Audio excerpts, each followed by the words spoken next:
Salut toi. Alors aujourd'hui, j'aimerais parler d'un exercice que je fais ces derniers temps. Comment vous expliquer ça de manière claire? Alors, donc, je suis un programme de coaching pour améliorer mon rapport à l'argent.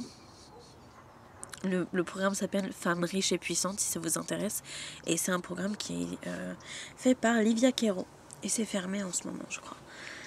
Donc voilà. Et l'un des exercices est être et faire. Être et faire, c'est quoi? C'est se demander qui je suis. Qui je veux être. Et que fait cette personne dans la vie de tous les jours, les actions qu'elle entreprend. J'en ai parlé dans ma vidéo du jour 7 de ma manifestation de 5000 €. Je mettrai le lien dans la description, en haut là en fiche, quelque part pour que tu puisses y accéder. Deux choses avant d'expliquer cet exercice. La première, c'est que on est censé faire ça par écrit et que écrire me demande beaucoup de temps et beaucoup d'énergie. Faire une vidéo ne me demande pas beaucoup de temps et ne me demande pas du tout d'énergie. Du coup, je préfère faire cet exercice en vidéo et le poster et voir ce que ça donne au monde et voir si ça peut manifester quelque chose chez moi. Mais de toute façon, je finirai par l'écrire parce que écrire les mots est quelque chose de beaucoup plus impactant. Mettre quelque chose à l'écrit, ouais, c'est beaucoup plus fort que de le dire comme ça devant une caméra. Sauf s'il y a énormément d'intention, comme dans les vidéos de David Laroche. C'est vrai que j'ai beaucoup moins d'intention que lui quand je fais une vidéo. Je laisse juste les choses sortir de moi. C'est pour ça que je me mouche beaucoup. j'exprime beaucoup. Donc j'essaye d'être la plus transparente et honnête possible, plus que d'essayer de calculer quelle énergie j'ai envie de renvoyer. Donc voilà. Donc je vous avoue que à chaque fois qu'on me demande qui je veux être, quelle est mon idole, je n'en ai pas. Il n'y a pas beaucoup.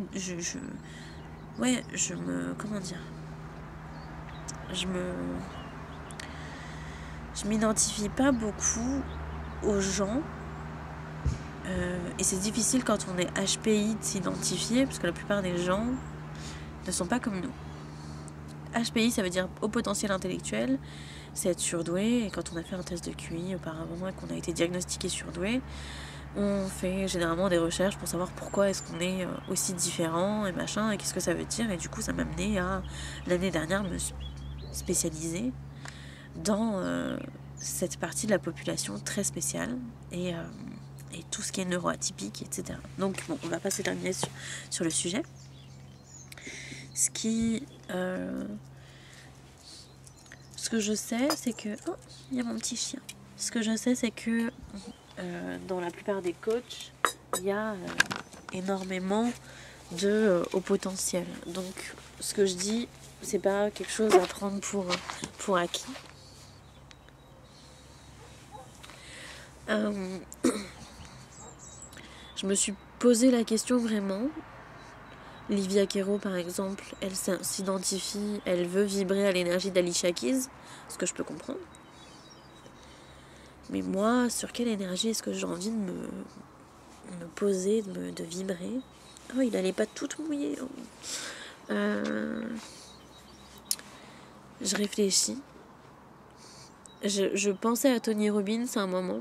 Si vous n'avez pas vu le documentaire Netflix I Am Not Your Guru, regardez-le, il est super. Mais j'ai du mal à m'identifier à un grand mec hyper baraque dans sa grande maison qui fait du trampoline et tout pour relever son niveau d'énergie, enfin et qui saute dans un bain d'eau glacée, tout ça. C'est pas vraiment quelqu'un auquel je m'identifie, donc voilà. pour les coachs françaises, je m'identifie pas à grand monde non plus. Et peut-être que c'est mon... Comment dire? C'est peut-être mon problème, que j'arrive pas à m'identifier dans cette identité de coach comme on les voit. J'ai pas l'impression d'être une coach clinquante. Par exemple, je me vois très mal faire une vidéo au Hilton ou dans un très très bel endroit, à part si c'est un endroit de nature magnifique, qu'on est devant un canyon ou ce genre de choses. Je m'identifie pas à ça. Donc déjà, ça élimine beaucoup de gens. Pardon encore une fois pour tous mes mouchages intempestifs. Je m'identifie pas. Je n'arrive pas à trouver de personnes qui puissent correspondre un peu à ça. Plus à la simplicité, à la beauté, à la richesse de la nature, plus que de la beauté et la richesse matérielle. Et c'est top d'être dans des beaux endroits matériellement parlant, j'aime ça aussi. Mais je m'en passe aussi très bien. Je crois pas que ça m'apporte plus de plaisir que ça. C'est ça m'apporte pas de plaisir. Par contre, aller sur une plage, ça m'apporte du plaisir, du bonheur, ça oui. De la joie, ça ok. Mais un palace, pas trop. C'est pas mon truc. Donc si vous connaissez des noms de coachs qui correspondent plus à cette image-là et auxquels je pourrais m'identifier, mais envoyez-moi des liens, faites donc.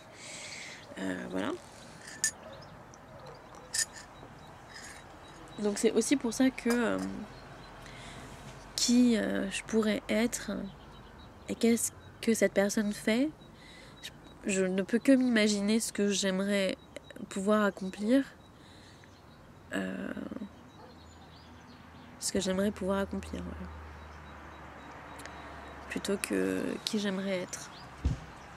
Parce que je peux m'identifier à personne. Mais je peux aussi m'imaginer vouloir être quelqu'un.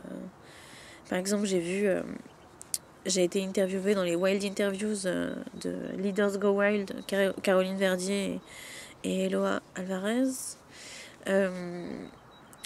Donc la dernière interview, c'était Esther Taïfet, que j'ai interviewée aussi sur cette chaîne, de se sentir bien.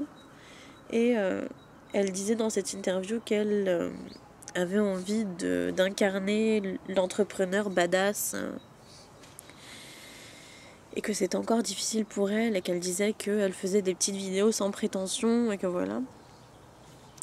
Et j'avoue que ça m'a parlé, ce qu'elle a dit. Ça m'a beaucoup parlé parce que qu'est-ce que je veux être, quoi. Est-ce que moi aussi je veux être une entrepreneur badass? Je sais pas. Pas de ouf, non. Pas... Donc c'est peut-être ça, en fait. Pour accepter d'être riche et puissante, il faut aussi accepter d'avoir cette image-là de puissance folle. De puissance. Comment est-ce qu'on exprime la puissance? Si vous avez des pistes, vraiment, dites-le moi en commentaire, parce que je me questionne avec vous, en fait. Je me questionne vraiment sur qu'est-ce que c'est que la puissance, quoi. Comment est-ce qu'on fait pour trouver ça? Et c'est difficile. C'est difficile de se poser ce genre de questions, donc ouais, assez compliqué. Donc si c'est des choses sur lesquelles tu te questionnes toi aussi, je sais que ça n'a mené à nulle part en fait ce que je viens de faire.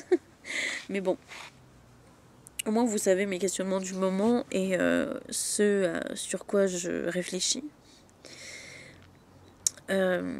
Si c'est quelque chose sur lequel tu as envie de partager, n'hésite pas à mettre un commentaire, un pouce et tout, et à partager cette vidéo pour qu'elle soit mieux référencée. Et j'essaierai d'être un peu plus structurée la prochaine fois, parce que c'est vrai que je n'ai pas réfléchi à ça. Et peut-être que je ferai une deuxième vidéo sur comment j'ai réfléchi à ça, et peut-être qu'après cet appel sur la spiritualité que je vais avoir à 11h, là, 9h52, peut-être que j'aurai un peu plus de réponses. Voilà, c'est tout. J'espère en tout cas que tu vas bien. Et que si tu ne vas pas bien, je t'envoie toutes les bonnes ondes pour que tu ailles mieux et pour que tu puisses profiter de ce voyage merveilleux qu'est la vie. Voilà. Allez, bisous.